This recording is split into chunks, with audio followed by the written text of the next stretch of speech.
I want to talk about the Action Dean 2 show that happened on May 24, 2025 over there in Glendale, Arizona. Yeah, I want to talk about it more than that. I want to give you my thoughts. We're not just going to say, hey, it's a show. There was this guy. I don't know. I'm actually going to give you like a review. I'm going to share some thoughts here. Of course, this was the show that was put together by Action Wrestling in collaboration with Ring of Honor.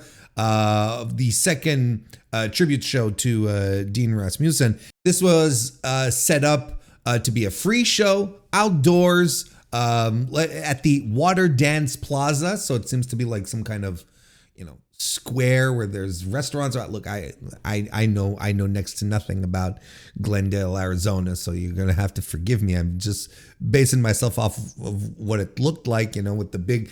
The big billboards, the big LED video boards, not billboards, they're video boards, but act like billboards. They're like billboards, but they're video billboards. Video billboards is what they are. So, and they're LEDs. Anyway, but thankfully we had the LEDs, by the way, those boards, those video billboards. Thankfully we had them throughout the show. Anyway, we'll get to that. If you've already seen the show, you know what I'm talking about. Why are you reviewing this show, Warren, if it was on May 24th? I mean, we're already in June. Hey, listen, pal, shut up. I can do whatever I want. It's my show. But mostly because the video on demand was released, earlier this week? What was it like? Was it Tuesday or Thursday? Something to that effect? I think it was Tuesday. And I got around to watch it, and it was like, oh, well, it'll be perfect to add to the Mr. Warren Hayes show proper, just to wrap that bit up. The original Dean tribute show happened in 2024 during WrestleMania week and was considered to be the best show of that entire WrestleMania week. Does this show live up to that expectations? Look, I thought this was a solid little wrestling show, lasted under 2 hours. Show just flies by, and literally, like at some point I was watching, I was like, oh my goodness, okay, we are flying through this card. We like a full hour in, I'm like, holy smokes, okay, there's like, at that point there was like 2 matches left or something. I was like, okay, man, we're not wasting any time here, and I can appreciate that. Look, it was a good show that I enjoyed, and I think if you're the type of person who likes to just, pick up something different, you want to watch some other wrestling that you're used to, you just want to, and also that includes some faces, some names that you know about, or at the very least that you've heard about, this one is perfect. Like, it's a perfect watch. It was a very good show. I enjoyed it. What can we do other than start reviewing it, really? Like I mentioned, this was outdoors. This was an outdoor show. I guess doing it in Phoenix, keeps you, it shields you, I should say, from, wacky weather patterns, as opposed to doing one like around where I live, where it's like, you never quite know what you're going to get. I'm assuming like, it wasn't that much of a risk, but yeah, and it paid off. Like, it was a beautiful day. Apparently it was quite hot. And the setup was very cool. Like, it looked really different than most wrestling shows that you watch, because it's outdoors, because it's a crowd that sort of, cycles in and out, comes and watches a bit and then walks away. And, you do, the hardcores were right. The people who were there to really watch the show were there at the front. And then you'd have, you'd see, people walking in and out. And it was an interesting setup, to say the least. I think it's gone around now. Everyone mentions in all these reviews, and I'll mention it now. We'll get it out of the way. Yes, they did have trouble with the lighting at some point during the show, but the video boards, the video billboards, as we've established, they provided all sorts of light, to the degree that it was something that gave it its very own flavor. I did not hate it, because the billboards obviously would switch, and some were brighter, some were darker, some had a little more yellow in it. Some had a little more, had a little more blue, a little more tungsten type of lighting. So it'd flicker through these light patterns, essentially, these light colors, I should say. But when I say flicker, not anything that would, trigger an epileptic seizure or anything. It wasn't anything that was overwhelming, but it would switch through. And I thought that was pretty interesting. I thought it was very, very interesting. It was kind of like, sometimes when you see these fight scenes from the future in movies or whatnot, or in video games, you have it's shot and you have the lightings that are, the lighting changes, and sort of creates different moods and whatnot. That's what this was. That's what it came across us as anyway. I look, if they had done this in a parking lot somewhere, we would have been in real trouble. You wouldn't have seen Lee Moriarty and Matt Mako have their match, essentially, if it had been in any other type of circumstance. So doing it there was actually a really smart move. They could have done a lot worse. Anyway, so one of the things I like to do in my reviews a lot is start from the top of the card and work my way down. And I think this is what we're going to do here as well. I think the last two matches were the best matches of the show. So let's get excited. Let's get hype. Let's start with the last two matches where the main event was Mad Dog Connolly defeating Adam Priest in a dog collar match, because as you know, Mad Dog Connolly, that's his specialty. That's all he does. He walks around with a dog collar set up, with the chain and the other collar at the end of it. Not just a dog collar. He walks with the whole gimmick, the whole wrestling gimmick. So that anyone who wants to challenge him is like instantly suckered into a mad dog, a dog collar match. But it could be a mad dog collar match as well. So here's something funny that started off the match. The ring announcer gets into the ring and says the match will begin once both competitors have their collars secured around their necks or whatever the fuck, right? Basically was saying, the match will start once everyone is all tied up. That's when we go. But of course, they Connolly and Priest, they take some shots at each other beforehand, right? And Adam Priest sort of gets the upper hand. So Mike Posey is trying to put the collar around Adam Priest, but he can't. Adam Priest just beat up Mad Dog, and Posey's like fumbling with it. He's like, and I'm looking at this, and I'm like, is this a shoot? Like, I'm not sure because he's fumbling about rather, sincerely, let's put it that way. And Adam Priest is just standing there, and he's not like emoting. He's not like doing, come on, ref, or anything. He's just like, just get it done. In the meantime, Mad Dog is getting back up to his feet because sure, he got beat down a bit, but he's regaining his senses, and this is taking really long. So Adam Priest sort of breaks away from Posey and drop kicks Mad Dog, only to go back and try to get the collar put on him, but he still can't. But Posey is complete, like he's all thumbs. It's like he hasn't figured out how this works. It's like a belt. You just you put the belt pin through a hole and you tighten it, and that's it. That's all it is. But so I don't know if he's fumbling for real or not, but if he was actually fumbling, if this was actually an issue, I think it's tremendous, because then that means that Mike Posey, that Adam Priest went after Mad Dog because he saw it was taking too much time, and Mad Dog was getting up to, because Mad Dog could only sell for so long. So he started getting up, and both of these guys' wrestler instincts took over, right? Mad Dog is like, look, I can't be passed out here for 6 minutes. It wasn't 6 minutes, but you get what I mean. I can't be passed out here for 3 minutes just because you gave me you gave me a lariat or whatever. I don't remember what exactly he did to take him down. So is it that the guy's instinct started to kick in, where Mad Dog starts getting back up because that's what naturally would happen, and Adam Priest saw that and was like, okay, well, drop kick, and then went back to do the thing? If so, that's super cool. Another thing that would be super cool is that if this was all like a shoot, Posey's trying to put it on, and eventually Mad Dog gets back up to his feet again and just lunges at Adam Priest, and he puts the collar on. Like, he takes Priest down and then puts the collar on him.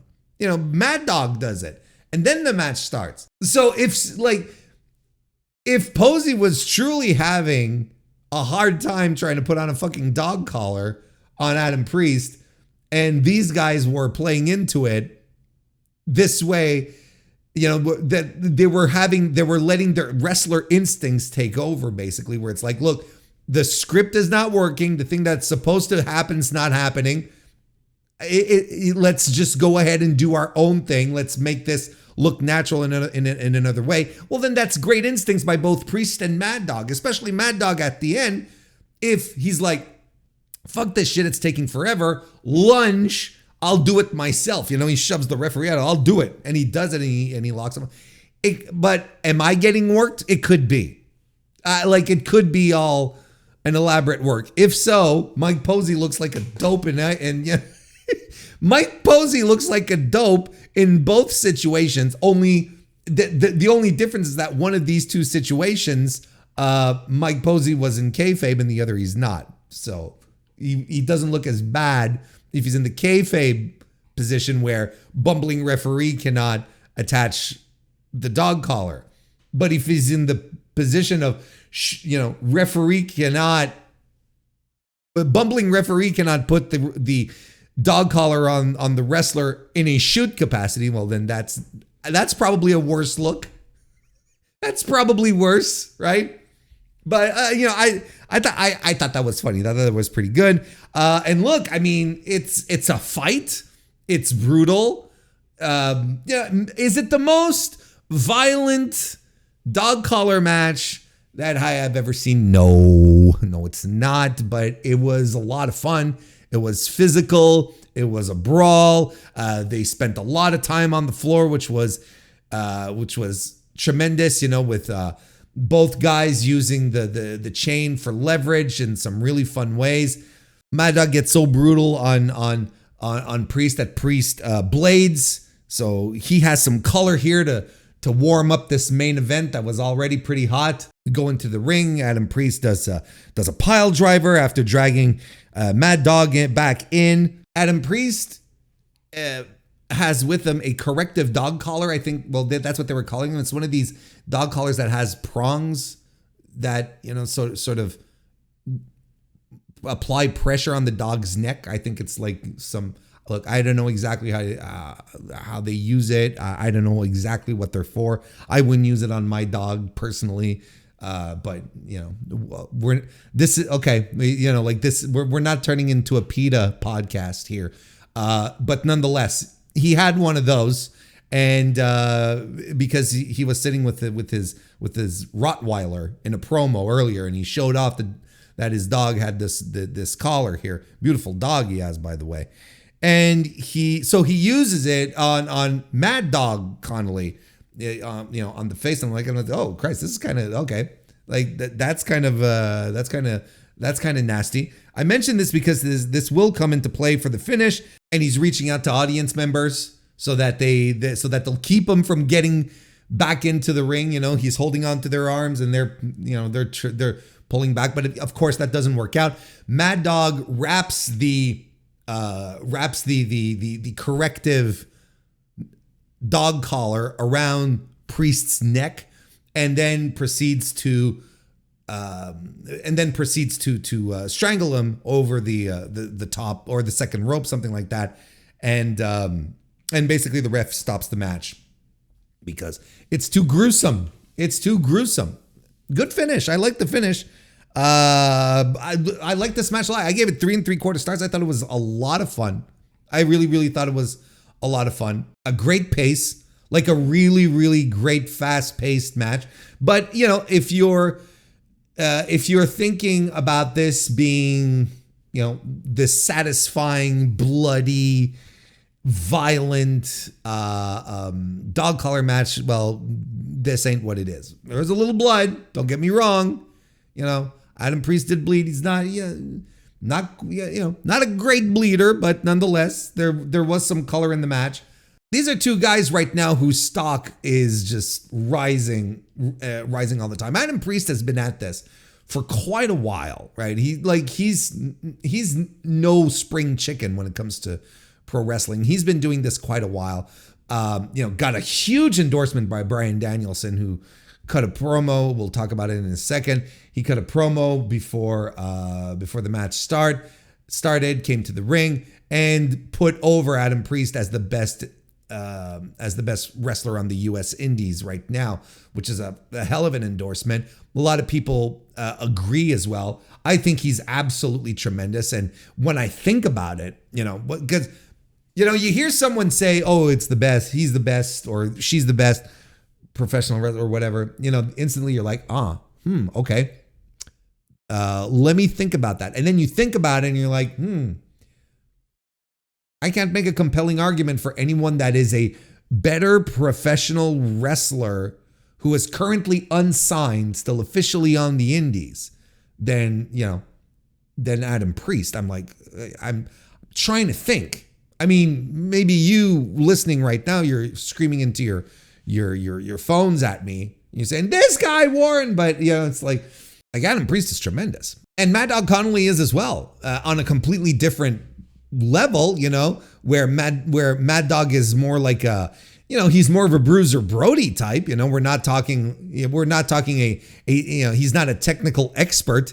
He's not he's not a Bryan Danielson. He's not a Zack Sabre Jr., but he's amazing at what he does. What he does is fantastic on its own. He's legitimately tremendous, and his stock has been on the rise as well since last year. Of course, he will run the risk of running. There's a lot of running, but he will run the risk of running the dog collar gimmick into the ground if he does it too much. But it's been a year. They're still interesting. People still seem to enjoy them. He's doing great work. Both of these guys are doing great work in Deadlock Pro on top of that. So it's a good opportunity for you right now for free, by the way. Don't forget, I forgot to mention this at the top. This is all available for free on the Ring of Honor YouTube channel, right? You no subscriptions needed. You can watch this, whenever you want.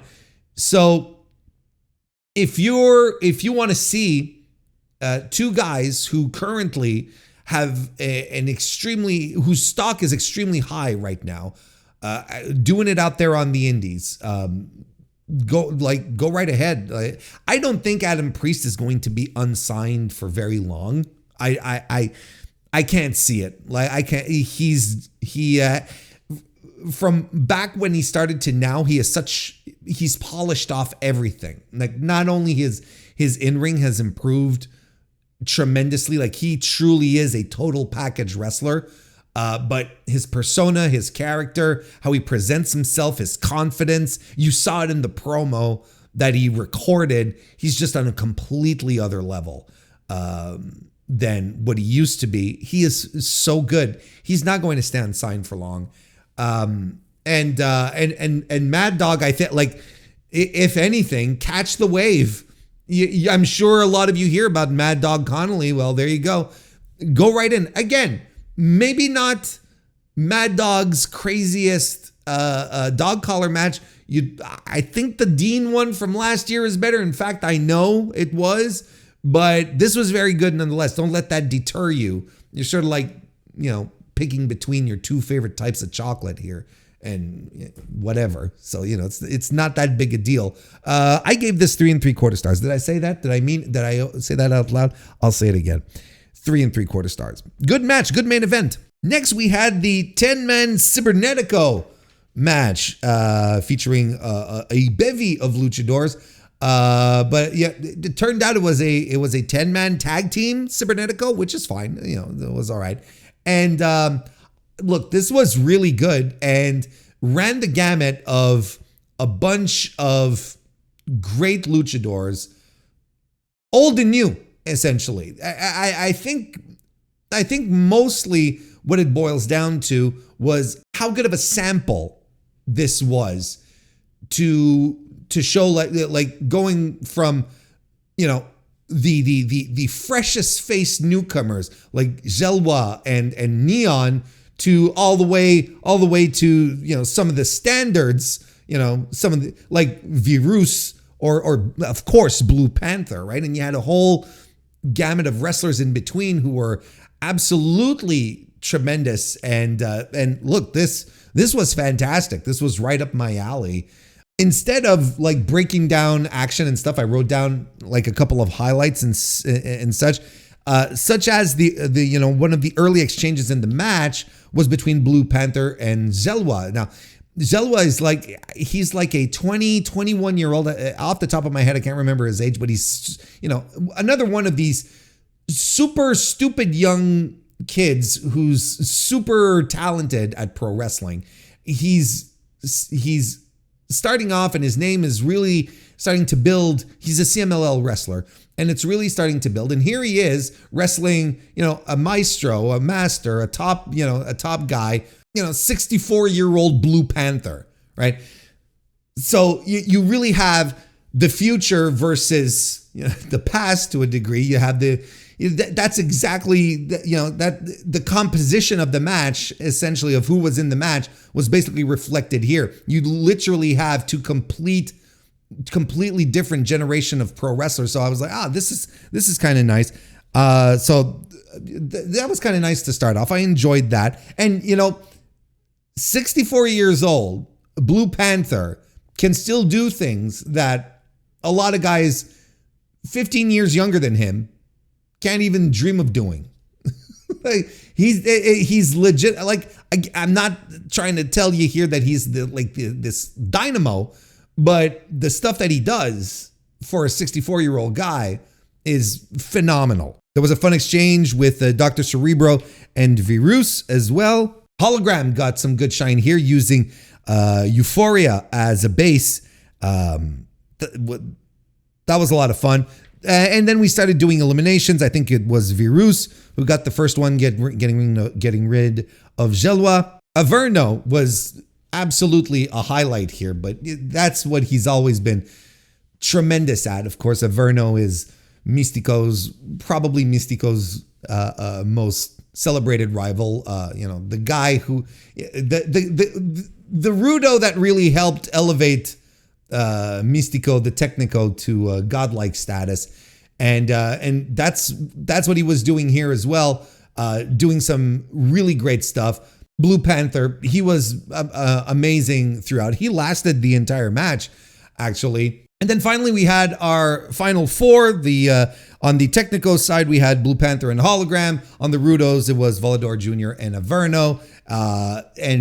You know, in typical fashion, you know, you have your final guys. So, you know, there's a lot more dynamic exchange, a few more power moves coming out. You know, Blue Panther ate a double superplex by the Rudos. The Technicos are doing dives. Well, I think Blue Panther, he did a running cannonball senton off the apron, which he still does to this day.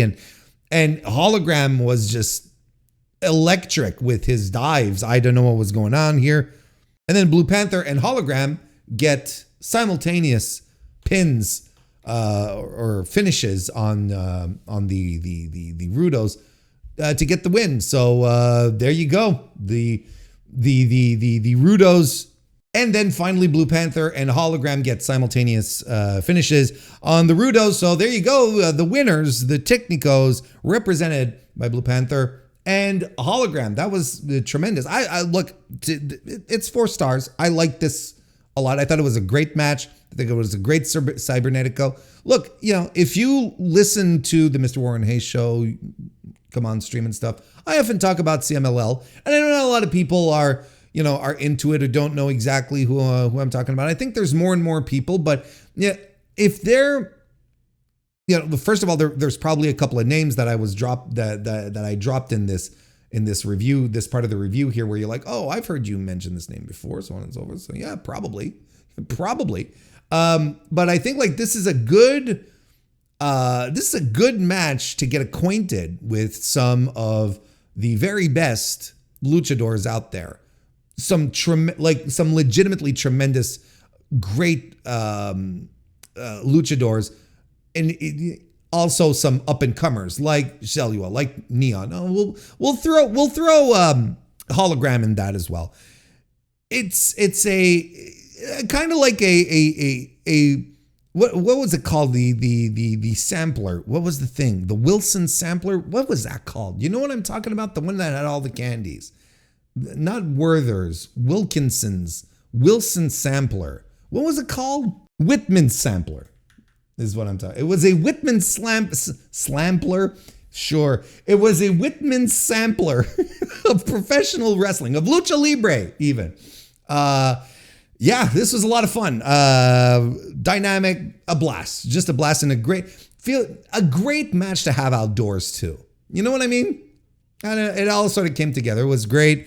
I really liked it. 4 stars for me. And then after that, Bryan Danielson comes out, a bit of a surprise, unannounced, and gives a little bit of a rah-rah speech. He puts over Hologram, puts over Blue Panther big time. Of course, he had mentioned multiple times that Blue Panther, in the past, he's mentioned multiple times that Blue Panther was his favorite luchador.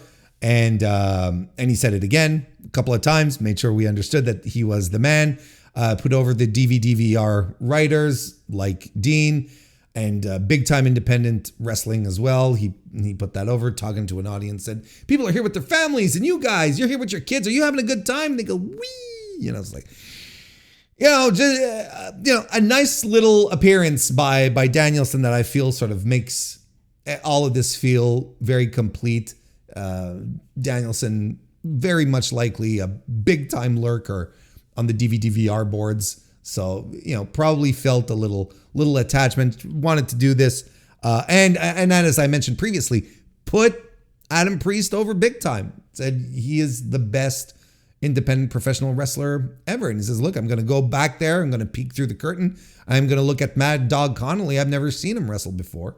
I get my opportunity tonight here at an independent wrestling show. So making the case for independent wrestling. So those were unquestionably, in my mind, the best 2 matches of the night. And not to mention the 2 longest. I think the Cybernetico went under 25 minutes, was just a shade under 24. And Mad Dog Connolly and Adam Priest, well, that wasn't even the second longest match of the night. That went 7 minutes, 9 seconds. There's even longer matches on the undercard. Not that much longer, but not longer nonetheless. Let's breeze through these because I don't have many thoughts. I don't think. We'll see as we go along, maybe, because I should never do that. I should never create this expectation where I'm like, oh, we're going to breeze through this. It'll go fast.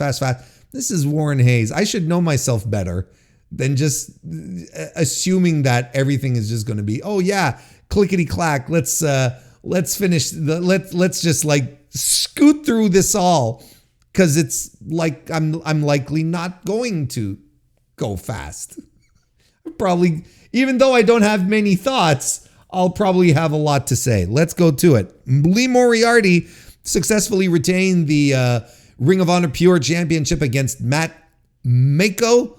Matt Mako, who was previously known as Matt Makowski, and it is not Matt Mako, which you would assume it would be, being that his name is Makowski and not Makowski, but we're going with Mako here. Makes more sense phonetically when you see it written down. Mako makes more sense than Mako. I don't know why he changed, quite frankly. Matt Makowski is a great pro wrestler name. Like, I don't know why would you change? That is a tremendous professional wrestling name. Matt Makowski. That's excellent, right? Anyway, Pure Rules, both guys are losing their rope breaks like within the first 2 minutes in. Even the first 4 minutes in, I think they're down to one. I think they're down to one rope break apiece. And that's essentially what it was built around. Then, the suspense after that, okay, both guys have exhausted a lot of their rope breaks. There isn't much wiggle room for error. There's a good little grapple exchange between the two. A couple of big power moves as well from Makowski. Makowski. He does a big backdrop driver, superplex into a Falcon Arrow. Where have I seen that before? Makowski forces Moriarty to use his last rope break as he got him in an arm breaker, but Lee gets him into the Border City stretch shortly thereafter. And Makowski is already out of rope breaks, so he can't do jack. He submits. Solid match, good. I give it 3 1/4. I enjoyed it. A fine little match. A good defense for Moriarty, who I would like to see develop more in the Tonyverse outside of Ring of Honor, because I don't watch Ring of Honor for all the reasons that we're not going to get into right now. Beast Mortos defeated Slim J. This was a lot of fun. This was a fun one. Slim J, of course, doing the, he's the smaller guy. He's the aerial flyer against Beast Mortos, who's there to serve as a base and just throw him around because he's so much bigger and stronger. And so, look, you see exactly how this match is going to go. And that's exactly how it went down. It's, Slim J is very good. He's very good at what he does, and especially in this type of situation. And he's a great flyer. It was just a very smart matchup that was put together here. Mortos, we talk about how big and strong he is, but he's mobile. He can do very dynamic things. It wasn't necessarily needed here. It was a perfect match for this kind of crowd, where even if you're not familiar with Mortos, you see these two guys in the ring and you're like, oh shit, this skinny guy's going to get his ass whooped. And that's exactly what happened. And it was a blast, a couple of, in my circles, we've been talking about it a little bit. We don't quite understand why Slim J was let go. What was it, like close to a year now, or about a year ago? We don't know why he was let go, especially after a performance like this. Look, if this was like any kind of opportunity for Tony Khan to see him work again and maybe reconsider, then all the more power to it. I think a guy like Slim J has a lot of value still, and veteran status. Like, he's no slouch. This was really good. I gave it 3.5 stars. This was a lot of fun, and Mortos won with a submission hold. Look at this. He didn't do any, devastatingly destructive power moves. He didn't eviscerate anyone. It was just a submission move by the Beast Mortos, expanding his horizons here. I didn't hate it. I loved it. Crowd was into it too. I liked it. Good stuff. Then we had Josh Woods defeating JD Drake. Josh Woods was accompanied by Filthy Tom Lawler, who was supposed to fight, but Lawler was not cleared to wrestle. He's got some kind of injury, so they filled him in with JD Drake, who was there to be the hoss of the evening, and he was accompanied by his tag team partner, fellow workhorseman Anthony Henry. I do also believe that commentary mentioned that this was the first time that the Workhorsemen had been together in public, on TV, or whatever, video, you know what I mean, as a team, since both guys started getting injured because they're unfortunately very injury prone.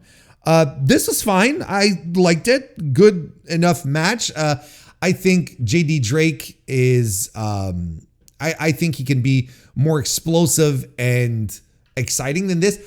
I think he put on a bit of weight, and this is not a knock. I'm not saying, I'm not trying to put him down, but I'm surprised at how big he's become.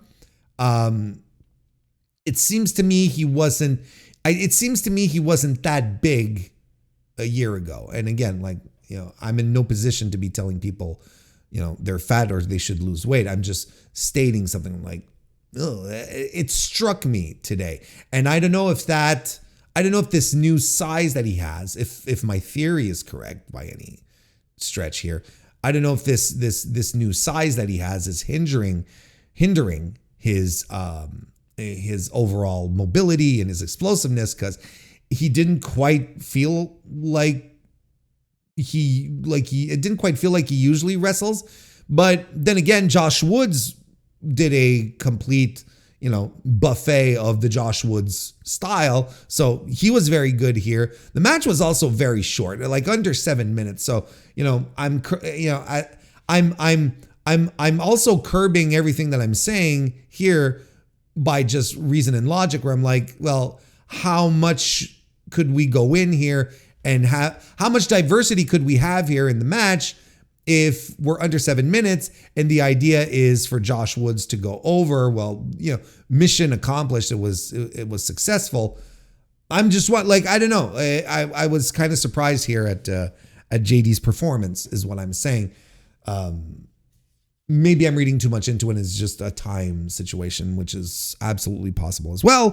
3 stars for this match here. Then we had the team of Arez and Gringo Loco defeating the Coven of the Goat, which is Jaden Newman and Tank. Jaden Newman is a lot of fun, good, wiry, technical wrestler. Tank, I believe, has retired 18 times. It's one of these guys. Professional wrestling retirements live still to this day. I thought this match was fine. I thought this match was just perfectly fine. Gentleman's 3, I guess. I don't know.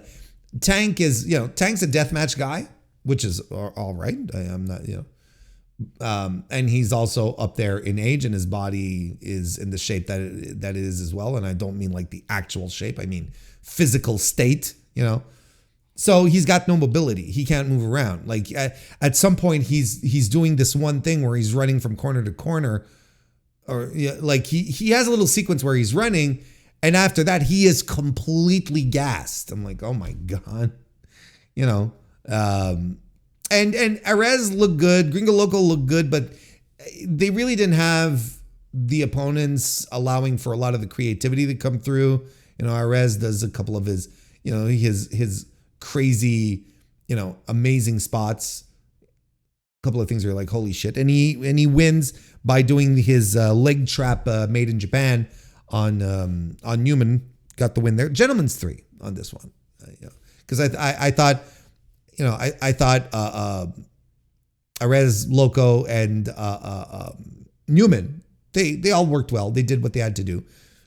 Tank is what it is. But hey, the Coven of the Goat got their heat back after, because they attacked the baby faces after the match. So they got their heat back. I mean, look, it is an action show, so maybe this sets up some kind of angle for action wrestling. But it did come off a little strange. I'm like, why are we doing this? I don't care. What, or is this going to continue at the Action Dean 3 show? This is also possible. Look, I'm not particularly excited at seeing Tank wrestle some more. That's just me. 3 man. Let's move on. 3 stars. And then we had the opener, which was Rhino defeating Manders, or the one call Manders, and this was all right. 2 3/4 stars. I don't know. It's Rhino in 2025. It's all right. It's you start off the show with a name a lot of people know, a face that a lot of people know.